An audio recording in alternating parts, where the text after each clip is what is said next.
Rabbana taqabbal minna innaka antas samiul alim wa tub alaina. Bismillahirrahmanirrahim. Al-ma'na al-ijmali tawi ikilah iki kusuiji makna kang bangsa kasimpulan.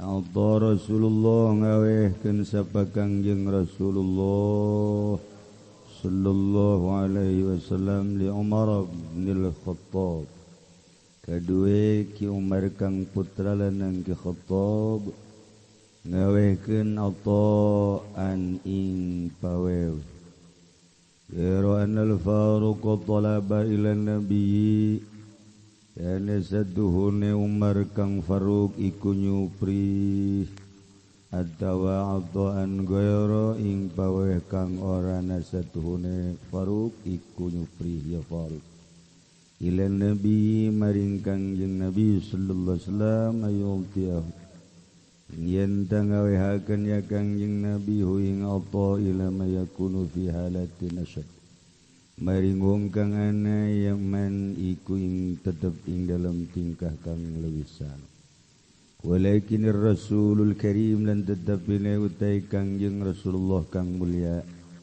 lam yaqbal min hadzal wad'a wa narima ya Rasul minhu saking Faruq ing ikilah iki wad'a yu'allimahu darapun yanta ngawaruhaken ya Kangjeng Rasuluhu ing Umar husnal adabi ma'al imami ing becik tata krama sumertane pamimpin sumertane imam.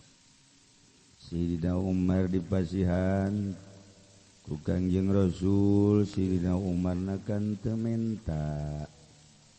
Kemudian Sayyidina Umar nyuhunkeun pasihkeun we kanu sanes kanu leuwih butuh tetapi ku Kangjeng Rasul pamundut Sayyidina Umar teh ditolak ulah kitu Umar cokot bacokot bae maksudna ngawuruk tata krama ma'al imam wal yurshidahu ila anna hadzal 'ata laysa min as-sadaqat.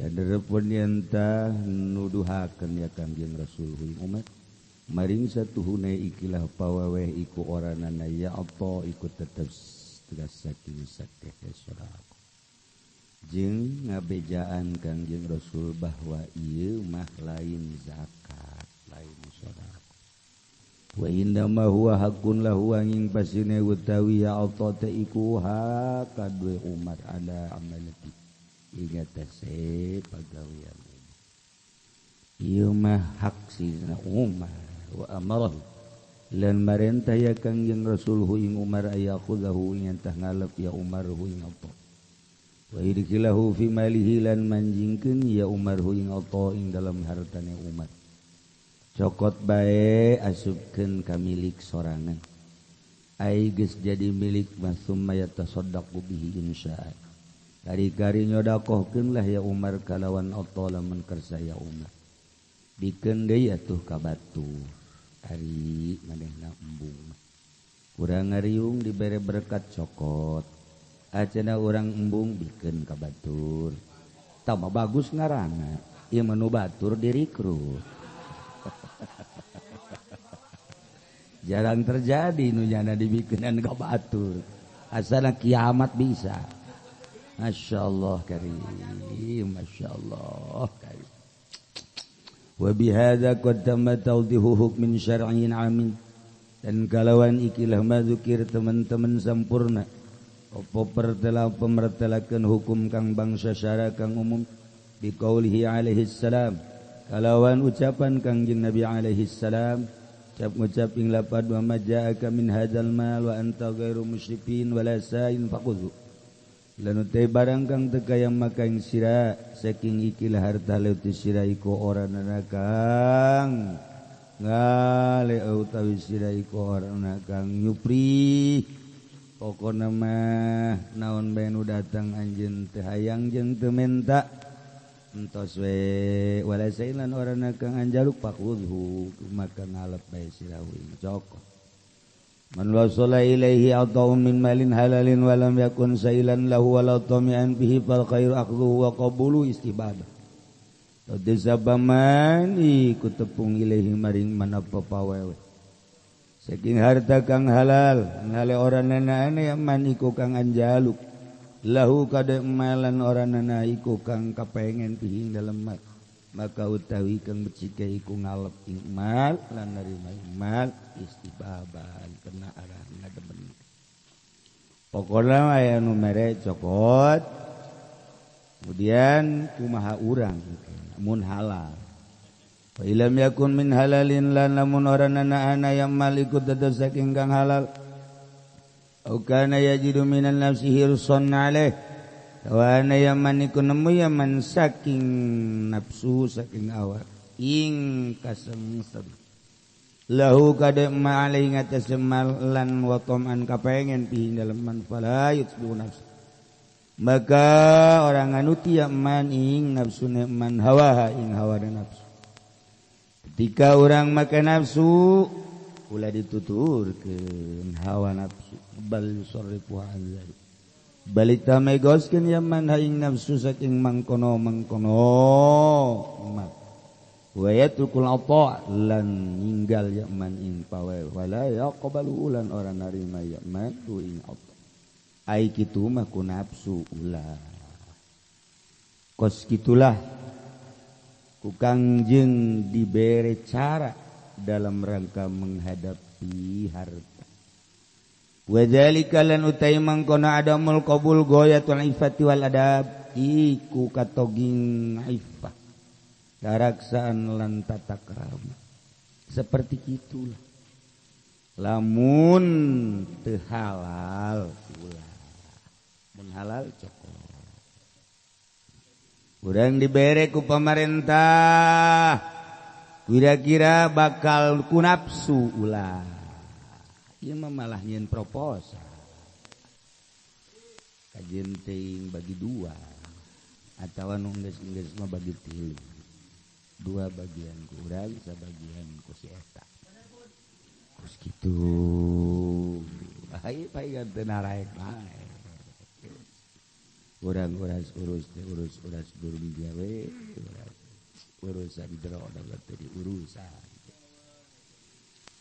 At-tahlilul labdi utai kilaiki ikurayan kang bangsa lapado khulu fatamawalu ay yaqbalu adakhilu fi milki geus narima sirahu ing malan banjingakeun sirahu ing maling dalam milik sira cokot asupkeun ka harta urang wa hadza yadullu ala anal mala laysa min amali shadaqat dan utawi ikilaiki khudhu iku nuduhkeun ya za ing atas sesatune harta iku oranana yang mal iku tetes saking pirang harta saking sedekah lain sedekah zakat lianal faqir la yang bagi yaqud min sedekah bayataqil bal nasatuhune wong kang fakir iku ala siogya payan tangalep ya fakir saking saking sedekah ing barang kang ngalep ya fakir ing maing harta lantaran jelema anu butuh ka Allah mah teu pantes nyokot sedekah dijadikeun harta mun aya jelema dibere kemudian dicokot dijadikan harta bohong nyana cinta ke Allah berarti cinta dunia kurang hese ku ari neangan kiai nu cinta Allah lolobana mah cinta apaan sahabat aduh masya Allah kari nu cinta akhirat hese eta kiai na komun lain kiai geus pokona urang mah ieu mah anclub bae dina letak. Jadi orang mah ku ari gigi bring letak bae geus. Hararese. Leangan anu mulus. Wiru muslimin al-musib al-mutatallim ila syai' ta musib ta iku wong kang tungak tengok maring suwi-wiji kang haris kang den sengsermi alai ngatos. Jadi tungak tengok palhak polohok dula deuleu tungak tengok. Eta al-mutatallim. Nele mobil dilelekeun isi bensin apa solarnya mulai di mana meulina sabaraha duit lamun ngeri di uang muka na sabaraha persyaratanna naon sih Tengah-tengah itu nu geus kitu. Dula deuleu lamun gambling kumaha gambling. Mulai kekuranganana dibayarna sabaraha bulan sih. Eta ngaranna tengah-tengah nu kos kitu ngaranna. Dula deuleu eta musyrif kos kitu. Ya Allah. Wala sa'irin talibin lahu tisekang yupri lahu kadis. Pamala fala tutbihu nafsak wa imala yakunu bi hadhihi sifah. Ibarang kang oranana yang maikut tetep kalan ikilah sifat bi alam yaji ilaika. Kalau nenta oranana tumeka maring sira wa malat yamma ilaika maring sira lan condong wa malat ilai maring mapan nafsu sira. Bala tatruk maka aja ninggal sira nafsa kaing nafsu sira. Dia walengan utia nafsuhu ing ma ketolap ing dalam nyupi balik usrip balik tam megosakan sira nafsa kaing nafsu sira anu saking ma watrukulan ninggal sirahu ing ma ulah ku nafsu teh panghese-hesena dina syariat mah urang dina syariat jual beli menang deuk ku nafsu deuk ku teu nafsu syariat. Ketika orang bertorekat temenang jual beli make nafsu haram. Dina syariat mah urang kawin menang. Dina syariat sunnah hukumna mun geus kuat 2 sodomi. Gitu nyandu. Nah 3 opat eueuh masalah. Ngaranna non ngaranna nyandung poligami masalah kos dititah ku nafsu ge masalah syariat. Tapi ketika berparekat boro-boro 2 3 hiji haram eta lamun urang ngorekat hiji deh nan badak urang perbedaan antara thariqah jeung syariat. Mantak guru thariqah teh moal bisa maneh manorekat ke bae geus kolot teh geus umur 40 tadi. Sebab naon? Atuh kawin jang geus, nyandung jang geus sebeul. Jual beli mobil jang geus, mobil nu kumaha geus tah.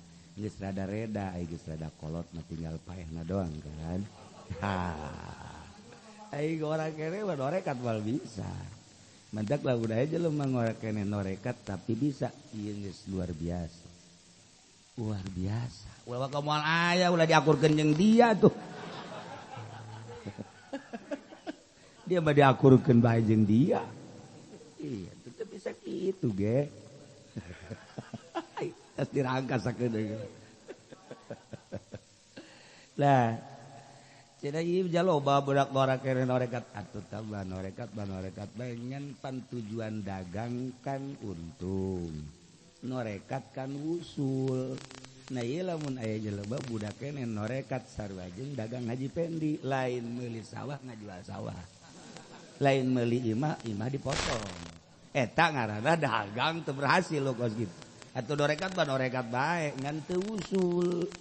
Kan tujuanana usul ilallah dagang tujuanana nambah harta. Kan papan dagang tapi sawah bea. Dagang malah incu ge kajual incu. Parah ibarat. Nah kan eta mun kos kitu kan lamun bisa dinasehatan jeung narima nasihat eureun kan dagangna. Nah haji, ieu mah dagang lain nambahan sawah kan eueuh. Lain nambahan kan mobil kan eueuh. Eureun atuh dagangna. Cuman teu dagang bae terus konyol kan. Nah ieu norekat. Kan maksudna wusul lain sakadar zukar dikir lain sakadar tapi kan wusul boga maksudna. Nah kulantarannya na teu wusul berarti kan teu ikhlas. Lamun teu ikhlas ulah sok-sokan norekat berarti kan nyana jadi siksaan. Aya jelema norekat tapi disiksa ka neraka. Lantaran teu ikhlas atuh hese ulah sombong. Mantak baheula makan tah baheula. Kiai Khalidi di Singapura, Kiai Khalidi Daksabandi. Lantarannya ngasup-gasupkeun toreka di dieu ku Habib Utsman ditegor. Lantarannya tetep bae teu bisa ditegor, didatangan kan ku Habib Utsman. Habib Utsman nama pan di Jakarta bae tapi kok datang ka Singapura. Iyalah riwayat Habib Utsman kaluhuranana lain sakadar mufti tapi nya nama tenarna kan sakadar mufti Jakarta. Begitu datang ka ditu ditegor, kita datang ke Jakarta. Balik deui Habib Usman ka dieu. Datanglah Kiai Kholidi di Singapura datang ka dieu. Sakarak datang doang nyaritakeun bumi Habib Usman mana ieu. Nah, aya naon kitu? Pugu Habib ka ditu ka Singapura, cak di dieu teh ka Singapura nya nama. Di dieu bae kula sapopoe di dieu murid-murid kabehan nyaritakeun henteu pernah ka Singapura di dieu bae. Nah, ku sebab sakitu langsung manehanana tobat, berarti nu nganasehatana ahlina. Sebab naon teu kajahoan urang dieu na teu kanyahokeun Habib Usman ka Singapura, tapi ternyata orang nyana ka Singapura, berarti kan lelembutanana nu ka Singapura, percis kos Haji Pendi bae lelembutanana. Lelembutanana ka mana?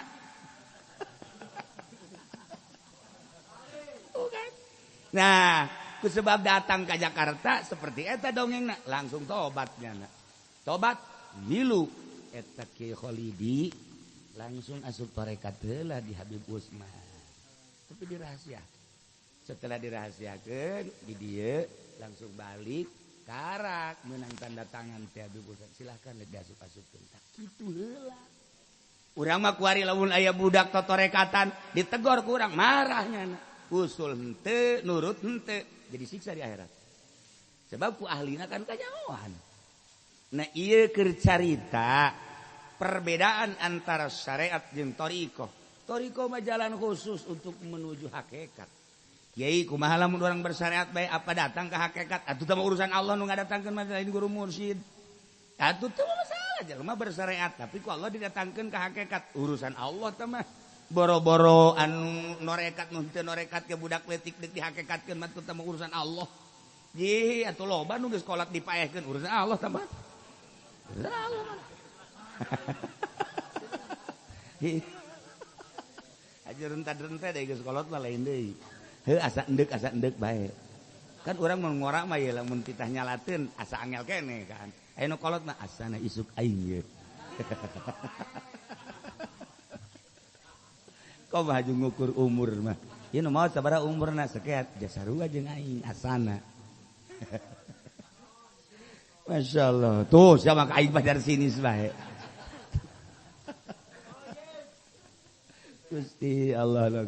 Nah ieu jadi urang nyaritakeun syariat, nyaritakeun tarekat atuh lain deui.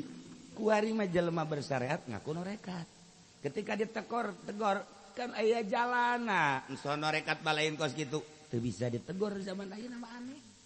Mawat maneh kuari mah lain ngaguru nanya kumaha sih kuduna di mana heula ngamimitianana teu aya mawat maneh emang nah norekat bakal moal ka neraka sarua nu salat wala tadribiha wujuhan salat bakal jadi pamuleupeut zikir atuh sarua geus aya makom-makomna atuh maning nanyakeun heulanan lantaran dagang di syariat mah nafsu kutkeun nafsu oh masalah. Nu penting sesuai jeung aturan muamalah. Kitu keneh kawin aya dina syariat mah atuh sunah mah aya bae. Adapun ku nafsu jeung ku lain nafsuna urusan pribadina. Tapi ketika dina tarekat teu meunang ku nafsu haram. Jadi aya haram cek syariat, aya haram cek tarekat. Haram cek tarekat kawin ketika make nafsu. Jelema norekat kemudian neuleuh awewe, geulis, resep dikawin atuh batal norekat. Atuh batal kecuali aya jelema datang ceurik nyana kula mah ieu mah ikhlas, ieu mah kula mah endeu.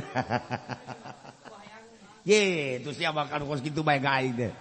Ieu mah pokona mah ieu mah hayang dikawin, endek digilir deuk henteu. Aju nyanana henteu bogoh ngan karuja teu masalah. Tuh salah, ngan teu meunang ngabobodo sorangan. Aing mah kawin ge henteu bogoh, pugu bogoh. Teu mangke urusanna jeung Allah. Tuh. Nah, mantak hese norekat teh. Mantak guru-guru urang nyaritakeun emang babari norekat hese ngalaksanakeunana lain zikirna. Zikir mah atuh babari ngan eta ngalaksanakeunana. Haju urang ulah norekat heg ngan cara nu lembut nu lalaunan kumaha mimitina sing nuturkeun aturan-aturanna ulah mawat maneh.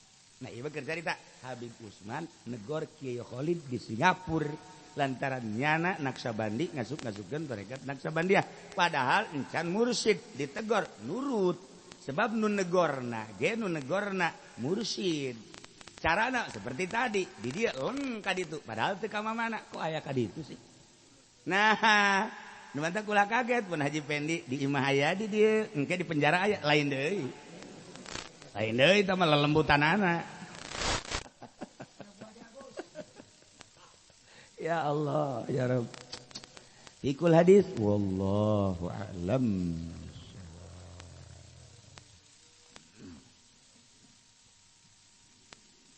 Bismillahirrahmanirrahim wa qala alaihi salam lan ngucap ya Kangjeng Nabi ikut tetep ingat asa Kangjeng Nabi utawi kasalamet ngucaping lapad innalil qur'ani dhahran wa batnan ing satuhune ikut tetep kadue Quran apa zahir lan batin wa qala lan ngucap ya Kangjeng Nabi alaihi salam innallaha ing lafaz innallaha ing satuhune Allah anzalal qur'ana iku nurunkeun ya Allah ing Quran ala asyarati abdunin ing atase 10 pirang-pirang batin wa kullu man huwa batnun fa huwa anfa'u wa arbahu maka utai zaban-zaban barang kang utai ma iku bati iku maka utai ma iku kang leuwih manfaat lan leuwih iku kang leuwih untung ya nahu mukhun kana satuhuna ma huwa batnun iku utek golang Maulana Jalaluddin Rumi ngucap sapa Maulana Jalaluddin Rumi ye engke bahas ieu mah ngaluykeun nu kamari rajada ilmu teh kabagi dua hiji ilmu bil lisan walika hujjah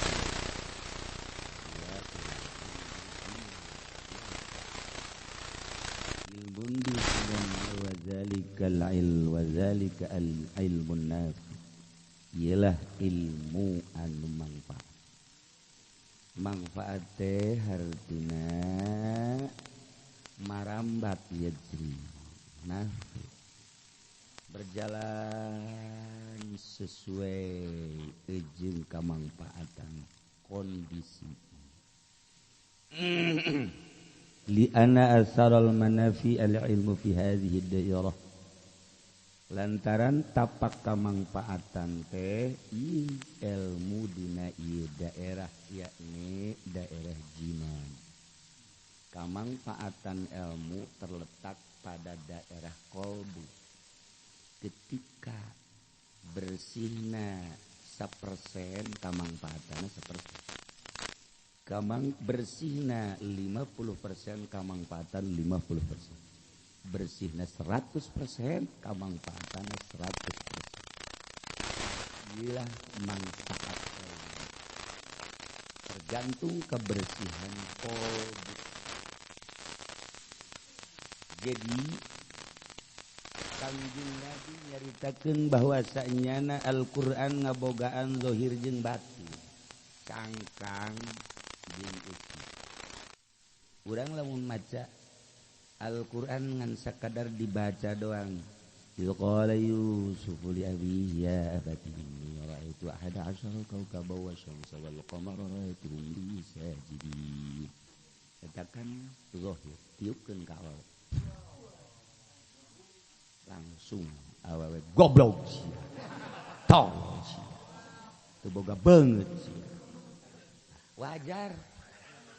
wajar dibaca ku Haji Pendi ayat eta ditiupkeun ka awewe marah wajar sebab sakadar zahir atuh zahir mah kitu bae pihenekeun batur bae pihenekeun batur kuari kurang dibaca make batin qala Yusuf li abihi ya abati inni ra'aitu ahada asyara kawkaban wasyamsa wal qamara ra'aitu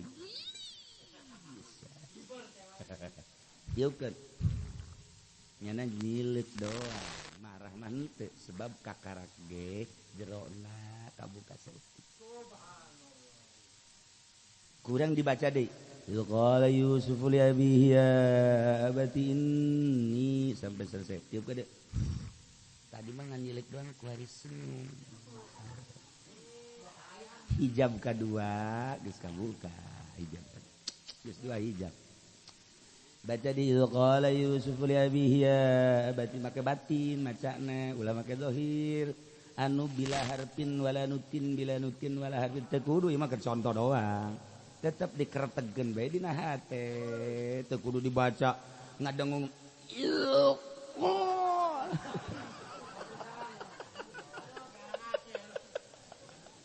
atuh teu kudu dilarutin wala harfin bacakeun tiupkeun ku ari nanya Habib mau kemana aduh Masya Allah Habib ya kayak kuntilanak aja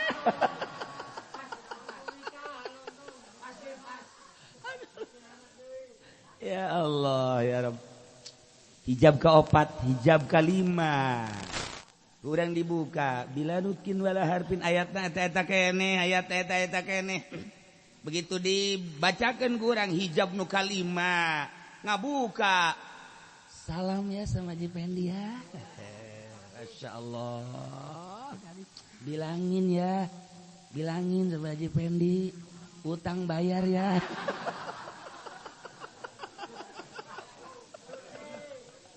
Ya Allah, ya Rabb, ya Allah, ya Rabb. Baca deui kurang bila nutkin wala harfin hijab nu kagenep kagambar. Masya Allah ngosernya datang ke imah jam 12 peuting. Di mana imah Mang Haji? Di mana? Aduh, teu karasa jana kos aya nu mawa bae. Ieu imahna. Oh iya imahna. Aya bensin eueuh. Orang beuleuh. Ya Allah, ya Rabb, ya Allah, ya Rabb. Hijab sampai sabaraha ternyata Allah ngajelaskeun innallaha anzalal Qur'an ala asyarati abdun ayat 10 batin. Ayat 10 batin hijab ka hiji, hijab ka dua, hijab ka tilu, hijab ka opat, hijab ka lima, hijab Masya Allah karim.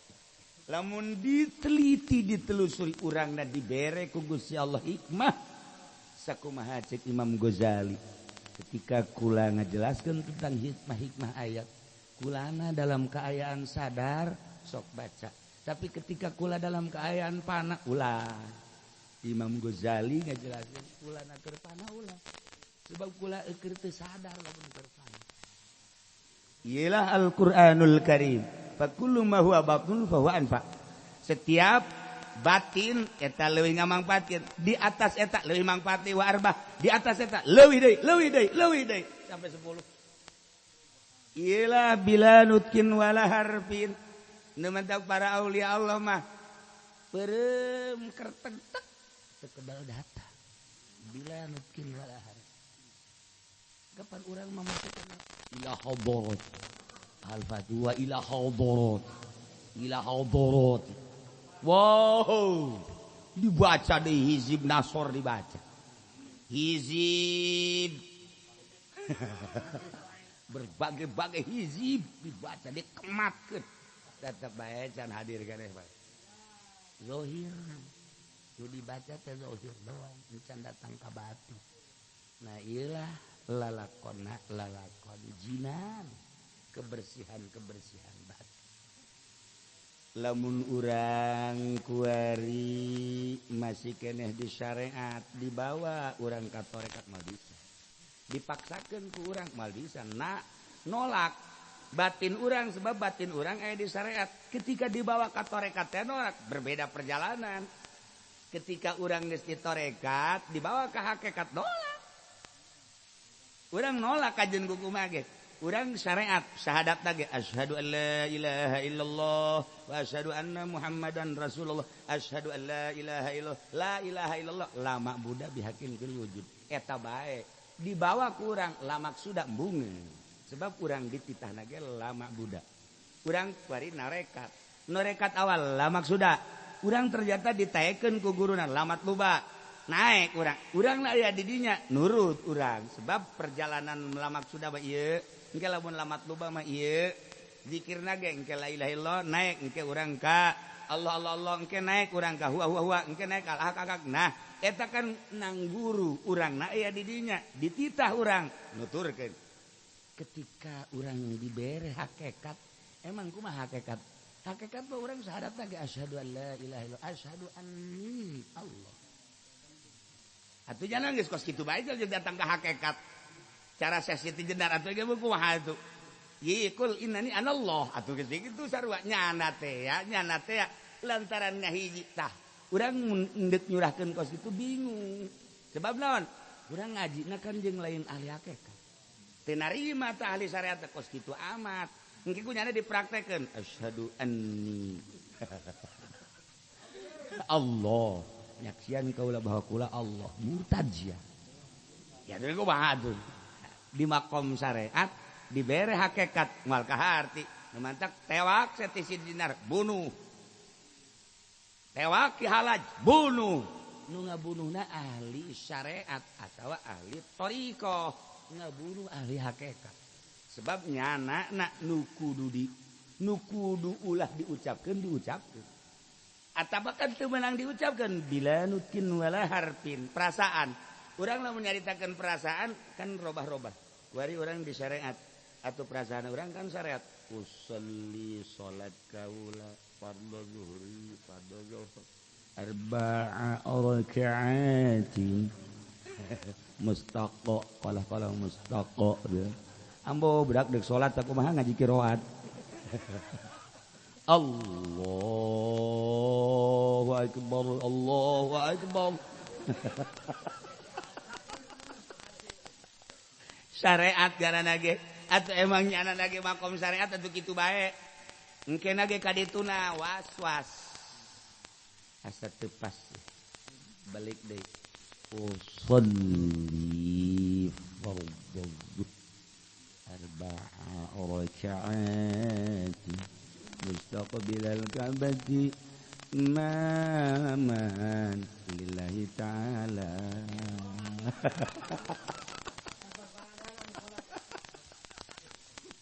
atuh kos kitu bae syariat mah emang jana makom syariat dititah tarekat je embung hei kieu salat mah cek tarekat apan anu ngagerakeun sia teh Allah eueuh hiji perkara nu teu kanyahoan ku Gusti Allah langit salangit ciptaan Allah kadenge ku Gusti Allah jeung kadeuleu bumi ciptaan Allah sabumi sapatala salaut-lautna kuabe ciptaan Allah nuh nu teu kadenge jeung nu teu kadeuleu atuh komo sia boro-boro Gusti Allah mun ditanya itu kenaon tenang cek naon cek salat iya sih make jeung usoli deui batur ge nyahoan itu kenang batur bae nyahoan ai sia teh tarekat pasangkeun kuari sok Allah neuleukeun jeung Allah ngadengekeun gerak sia teh ya na ngagerakeun Allah atuh bakal moal hese Allah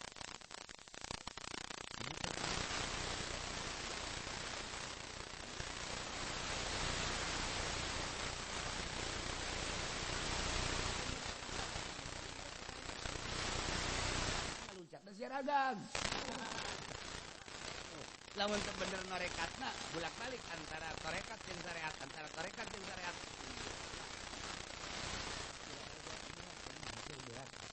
nanya nih ibadah ka Allah Allah na aya di diri urang berat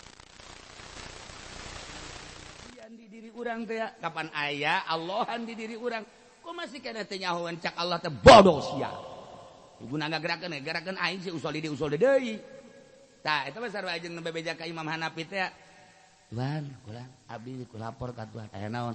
Kumaha lamun kula ieu mandi junub? Aju wudu. Atuh masalah. Ngan ieu mah kieu wudu na diempang di kali gede. Aju kula silem sakali niat, aju dua kali niat. Tapi perasaan encan kene bae kumaha eta? Oh teu kudu wudu, teu kudu salat. Cek Imam Hanafi jago Imam Hanafi teu kudu. Aju kudu kumaha? Enggeus teu kudu.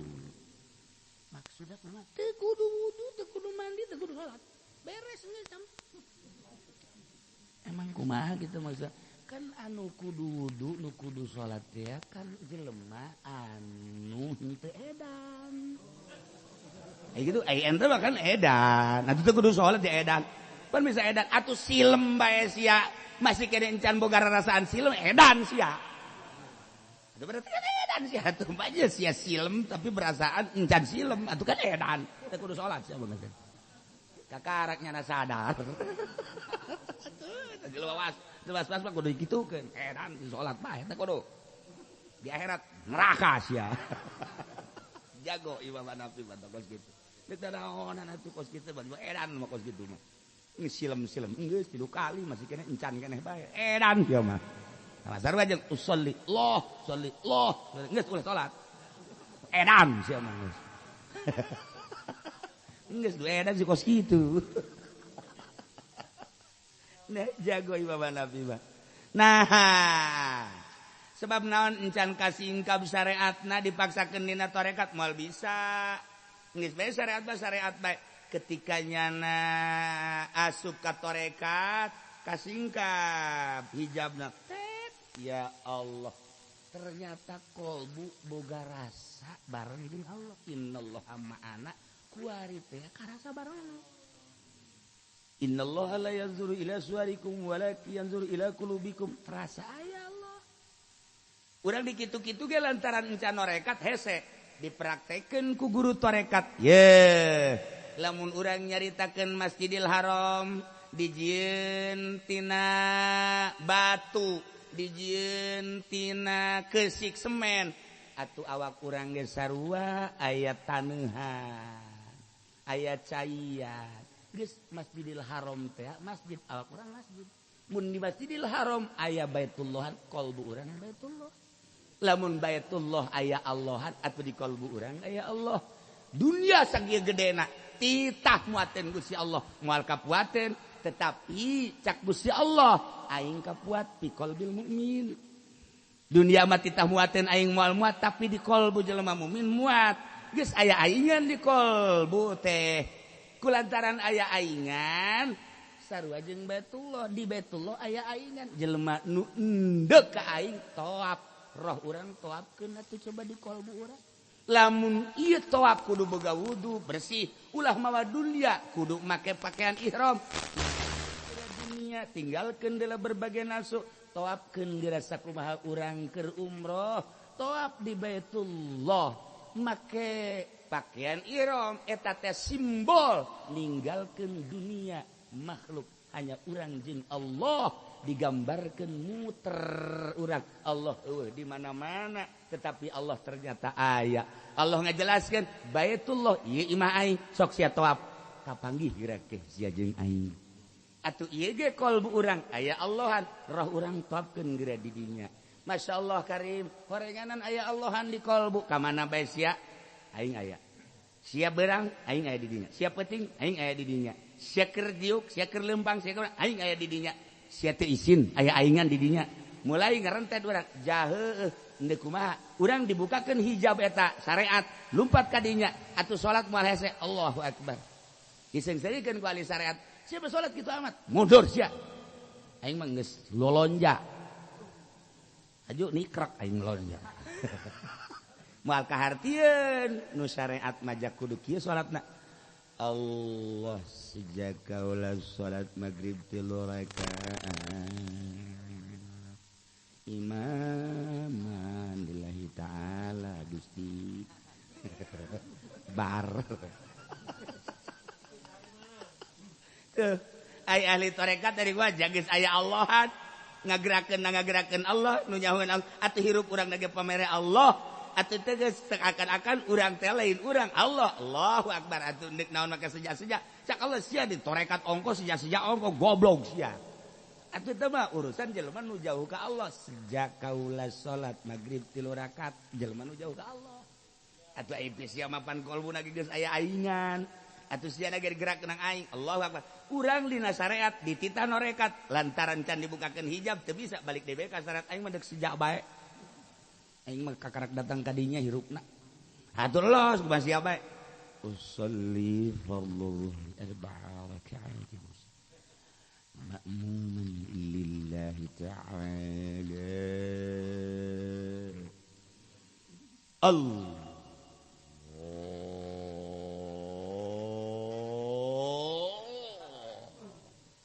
akbar usalli nah atuh geus digeserkeun itu bisa emang makom nadinya gaya atuh syariat berarti kuat syariatnya nama sebab jana mah atuh ngabulak balik fatul muin bae pan wahai kudu qasdu ta'arud cai dibayangkeun geuning qasdu ta'arud cai qasdu ta'arud cai aya dik salat sih ngabayang-bayang kos kitu atuh sih mah keur ngaji fatul muin kudu santrian emang makomna di dinya balik deui ka dieu Allah titah norekat mal bisa encan dibukakeun hijab ketika urang asup tarekat hijab dibukakeun kan tarekat teh ilmu yakin kita deuk ka hakikat berarti yakin zidna ilman wa yakinan ketika walau zada la toro cek Kangjeng Nabi tambah keyakinan hiber sia salat lagi atuh hiber Allahu akbar geus aya di jero hati Allahu akbar timiti wudu nagenang Allah leumpang genang Allah batur dia mun ditanya di kamar itu ka masjid di salat atuh batur we nyaho kudu diri sia teh nyaho teh sarua jeung mah di junub silem 3 kali jan akur teh cak Imam Nawawi Syekh Hanafi itu ulah mandi sia baca edan salat mah edan teman atuh Allahu akbar jadi dibukakeun hijab deui ya Karim orenganan ngahakekat kumaha tah geus ngahakekat ieu teh ya orenganan dunia tadina eueuh kuari aya engke eueuh deui berarti wujud bainal adamain aya antara dua eueuh hakikat mah teu eueuh dibukakeun hijab ku Gusti Allah eueuh nu aya mah khaliq nu nyieuna ngeuleuh gunung nu kadeuleu nu nyieuna ngeuleuh laut nu kadeuleu nu nyieuna tapi lain carita bila nukin wala harfin nu kadeuleu teh gunung Allah nu kadeuleu laut Allah teu meunang diomongkeun atuh diri urang nu kadeuleu na teh lain urang Allah berarti ma fi jubati ilallah nah la ilaha illa ana pangeran kecuali aing cek sasitu saudara aing pangeran salah atuh sebab jana bicara hakikat didengekeun ku norekat salah didengekeun komo ku syariatna salah mantak ketika orang bersyariat manggi jelema nu hakikat ke hakikatna teh akur jeung syariat udah dituturkeun nyana-nyana urang-urang atuh lamun Kiai Sobari wudu make nyere doang kan dikitu-kitukeun digadekeun make nyere doang ge cek urang mah atuh walaya sihu ge we teu boten saiku mah wih wudu mah atuh ana hade mah atuh kami iki ge wih iki mah ni toel-toel mengkonon aduh urang nggak makmum kan nyana tuh ulah nyana urang sebab naon urang mah makom syariat cenah makom hakikat tuh ngan engke urang katebakeun ku jana kumaha katebakna ai sia salat aing mah teu sah desa aing mah ngamamung ka sia urang ngatesahkeun ka nyana sebab nyana wuduna make nyere aing nyana ngatesahkeun ka urang sebab sia mah salat ge jero hatena inget bae kapan sah tuh kapatesah pan hayu geura jok geura eta mah sarua jeung Ki Ardubi teh di Irak datang ka masjid hayang berjamaah jeung kiai barang datang ka dinya dijag-jagan bae barisan kahiji barisan kedua dilengkahan ku nyana harus aya dihareup sudah hayang dihareup nyana ngamakmum Allahu akbar jeneng sarakaat nyana makan batal nan keur mumparid beres mumparid cicing di deket imam di sisinya nah itu nggak ada roti pan nggak ada roti teh di Irak mah dahar ngaranna makmum di tukang teh wah geget bae keur salat hayang gerak-gerisan tampilin sia wah ini digeureut buru aing teh sopan jasa geus beres salat langsung ditewak direjeng sia teh sopan jasa yang ngalengkahan jelema sia sapira budak baduy jelema dilengkahan kos dia sia sageusna dilengkahan sia lain ngamakmum ngan sarakat doang haju dahar di sia di guru aing goblok jasa sia pondok ditampilingan jol imamna datang enaon ieu teh seperti kos kitu oh berarti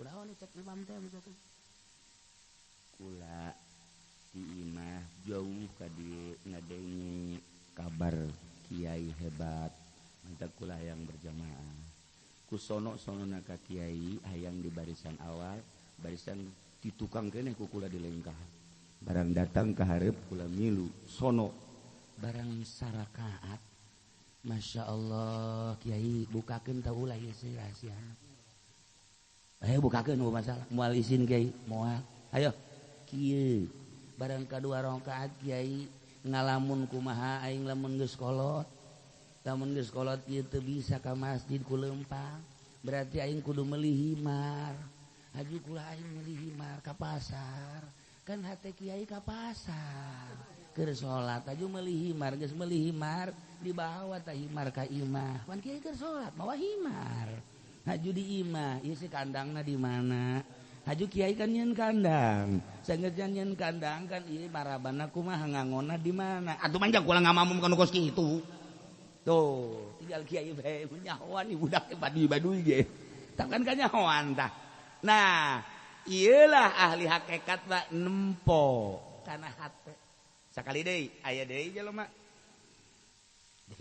minta dianter ngaranna Basor minta dianter ka Ki Ardi saya minta dianter teh sorangan teh kula minta dianter bae ka ditu isin dianter lah kojana barang dianter ka Assalamualaikum Waalaikumsalam ieu mah sakadar nganter bae nya kula mah deuk balik deui cek Ardi bide ih cak tamu teh cak tamu ulah waka kula ge moal kebel ieu mah hayang tarup doang ngobrol engke naon kitu ngaranna non perkenalan geus perkenalan moal kebel gua lagi deuk balik we tungguan we sakedeung henteu cek adu deuk balik we balik bae engke tungguan sakedeung akhirna nungguan henteu balik bae emang kunaon kieu teu balik bae nyana boga keperluan antep kena balik sakitu dibalik deuk balik kan ditahan kene bae ditahan ku ieu ku tabuk Ki Basori teh kena balik bae emang kunaon sih kiai boga keperluan ya nama leuwih sangat tapi kan ditanggungan ke haji kena balik bae nya emang aya naon kieu sia mah kudu hayang nyaho bae mun sia hayang nyaho nyana junub ka dieu can mandi menya ngobrol can mandi ke kuka disuguhan segala nginum segala naon eta tah kanyahoan tah nu nganter junub kan eta teh nyahoan umpakanana kanyahoan junub eta murid teh ya Allah guru aing nyahoan aing junub masyaallah hayang nyaho coba sakali deui aing tes guru si dieu tes tolol teh aya ge guru ngetes murid ieu mah murid ngetes guru goblok ya lain hebat boloon kok si eta bae nya murid ngetes guru lumantan teu boga keyakinan nya ada teh murid kos kitu tuh sakali deui coba aing jauh guru aing batan di majelis di pengajian segala pengajian biasa ngaji teh sajam ieu mah kan 10 menit wallahu a'lam bissawab beres kabeh murid mana kiai emang aya teh naon geus bae baralik kabeh nanya emang aya naon gering apa kiai murid yang teu teh naon kabeh naranya teu aya naon geus baralik bae pas nyana nu nanya kiai kok ngaji sakedeung amat sih 10 biar kan sajam sia junub tolol balik sia ka ditu masyaallah kajahoan deui bae kajahoan kakarak jare ya Allah ya Rabb horeng guru aing lain sembarangan ka junub kajahoan kan numpakan mah teh nyahoan ya kan nah ieu lah emang teu kajahoan gitu atuh kajahoan kuring geus aya nu junub ya Allah ya Rabb nah kanyahoan ku guru eta kula eta dibukakeun hijab sebab lawan di dirina aya Allahan Allah kan maha uning alimum bidatus sudur wari Allahna aya di qalbu atuh Allah ngabejaan si eta anu deuk kumaha atuh ja ku Allah ja Allahna aya di qalbu karasa ku ari bae Allahna aya di qalbu dibejaan kan nyana kudu nyumputkeun teu meunang lamun eta doa bisa malalanjur kos kitu atuh aya Allahan di jero qalbuna eta tsunami pendatang ka dieu ka mauk nu mantak disebut mandeg ge apan kieu ngadoa ya Allah ya Rabb geus datang ka dieu pandegkeun jadi mah mandeg ku bisa mandeg eta sakitu gedena aya Allahan di dieuna ketika Zainuddin di Madura kesulitan nyana di luhur gunung kemudian dek ngalawudu turun ke handap jungkang hese dek di luhur bae masa sih henteu berusaha tapi ke handap hese kunyana kapan ditambah cai nu di handap cai tulungan kula ka dieu kula neuk kalawudu cai naek ka luhur tanpa make paralon teh kumaha tuh aya kolbuan di dieu na cai nurut bisa naek ka luhur ngan geus ka luhur teh ya pohon teh dikahandapkeun deui pan naek bae cai ka luhur masyarakat kaget kok cai teu make paralon bisa ka luhur mancer nyanana kan salat we Allahu akbar pohoan nyaho-nyaho masyarakat geus loba bae di luhur oh aya Zainuddin keur salat barang nempuh aya naon sih ieu cai naek ka luhur nangsa ya Allah ya Rabb hampura Gusti ieu kajahoan ku masyarakat ditaturun deui kan cai ka handap nyanana ngadoa menta paeh maot di luhur gunung lamun Haji Peni nih siapa dulu belum tahu dia ya tudung bae dipake kunyana golok bae panjang ai ka bisa eueuh pandai divideokeun sagala baturnya nahoeun masyaallah aya kadal bae ngaluncat ieu hijab nah kuari carana micenan hijab kumaha eta lah tarekat ngaranna mulaian kuari di dia aya nafsul lawamah di dia teh tah di dia aya nafsul lawamah teh lembut latifatul qalbi aya sabaraha eta latifatul qalbi nafsuna nafsul lawamah nah aya sabaraha rupa di dinya nu kudu dipiceunan ditataan di ilmu tarekat latifatul qalbi nafsul lawamah al bukhlu al hirsu al hasad al jahlu al kibru asyahwat tah eta kudu dipiceunan sok usahakeun engke hijab bakal areueuh tek urang ngausahakeun eta bae terus ngausahakeun eta bikin engke geus plong bae eueuh Allah mere sorangan ya Allah ya Rabb perasaan urang ke bakal pindah oh ternyata orang kieu dibawa urang ku lelembutan setelah panyakitna eueuh di dieu kan luhur ka handap ya ala nafsul ammaratu bisu eta naon eusina di dinya nah kudu dipiceunan ketika geus nafsul ammaratu bisu ku urang dipiceunan udah urang bakal beda deui perasaan urang dibawa deui ku eta oh kakarak Allah mere sanggeus teh hijab kabuka tak dengan usaha urang hakikatna kana Allah ngan urang ikhtiar keneh sebab urang di makom syariat karak lumpat ka tarekat ieu ikhtiar aya keneh di urang berusaha Allah nu ngalaksanakeun ketika geus eueuh hijab ikhtiar urang eueuh teh kapan urang geus banding dina tarekatna asuplah ka hakikat setiap jelema nu asup ka hakikat geus eueuh tarekat geus eueuh sa ikhtiar geus eueuh nu mantap kumaha cak Allah teh asli urang mah kuari kumaha cak Allah teh lalagaan kumaha cak Allah bae lalagaan urang mah ai eta ahli hakikat mah kumaha cak Allah bae asli nu mantap aya bae bahasana sampurnakeun heula niat sampurnakeun heula takbir kumaha sampurnakeun niat teh niatna ulah hayang nanaon ulah hayang sorga acan komo embung ka neraka mah ketika jelema geus bisa nyampurnakeun niat ibadah teh kumaha cak Allah ulah aya muatan ganjaran ulah aya muatan siksaan kumaha cak Allah bae geus eta kumaha cak Allah bae teh ya asli kuari mah ieu salat dititah ku saha dititah ku Gusti Allah hayang sorga henteu embung ka neraka henteu istuning Allah geus eta takarak sampurna niat ketika urang niat salat teh geus teu hayang nanaon hiji Allah Allahu akbar dititah kos itu ketika bersyariat mah bisa sebab syariat mah ditungtuna ku ikhtiar ketika ikhtiar aya keneh urang upek-upekan di ikhtiar bae deuk kalegeuteun ikhtiar teu bisa ku urang dileungitkeun lamun urang teu boga guru kudu boga guru heula tarekat ngaranna deuk ngaleungitkeun ikhtiar setelah urang asup tarekat ikhtiar leungit sorangan lain haju ku urang dileungit-leungitkeun ngaranna hayal teu bisa ketika urang hayal nafsu teh ngaranna eueuh sorangan urang dibawa ku perasaan Allah sebab di diri urang aya Allah eueuh ikhtiaran sampurnakeun niat salat bae ulah hayang surga ulah embung neraka asli kuari mah gerakan urang tenang Allah Allahu akbar kumaha cak Allah engke salat lagi kumaha cak Allah bae dibawa ku perasaan mata kabelah dituna nyana hese dijadikan imam hese ngamakmum ge hese geus hese sorangan manta lamun haji pendi salat sorangan eta teh jelema paul lain ngahakekat mah nah geus kabelah dituna lantaran dibawa ku perasaan Allah atuh geus dibere dedeulean lain dedeulean ieu dedengian lain dedengian ieu tapi terkendali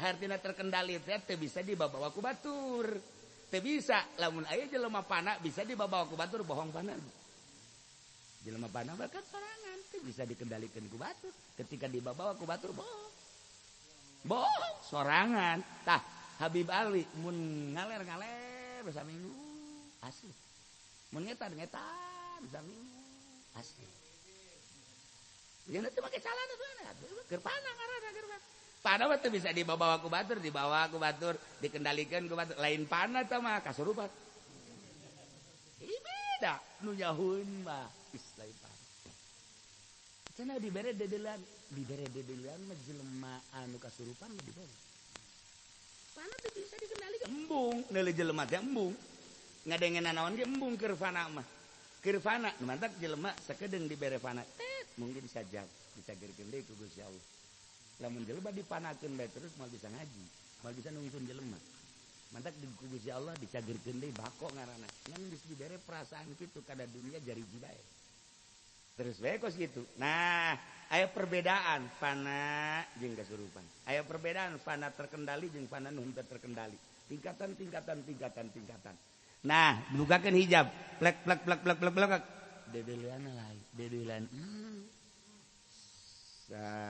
hijab 2 hijab 3 hijab 10 hijab karak boga rarasan la ilaha illa ana nah syahadatna berbeda ahli hakikat tauhidna beda urang ku harina tauhidna Allah aya dalila aya dadamelanana atuh tah mah teka mah kos kitu paud tah mah kos kitu kajen dimantekan di muda zorohan ge paud bae nah ahli hakikat geus lain kos kitu urang aya nyawa nu aya ngan Allah geus ketika urang aya dalilna aya Allah eueuh ja urang mah nu aya mah ngan Allah hese tauhid rarasaannya geus ka dituna ge neuli naon bae ka jahwani kalau mun Tuhan Abdul Qadir dibere apal ieu mun hayang nyaho apal ieu dipencet ku jana jadi getih ieu lah apal ti pamarentah getih rakyat dicekel hiji deui dibere coba nu ieu begitu deui cek Tuhan Abdul Qadir ieu mah loba bilatungan dipencet bener bae keluar bilatung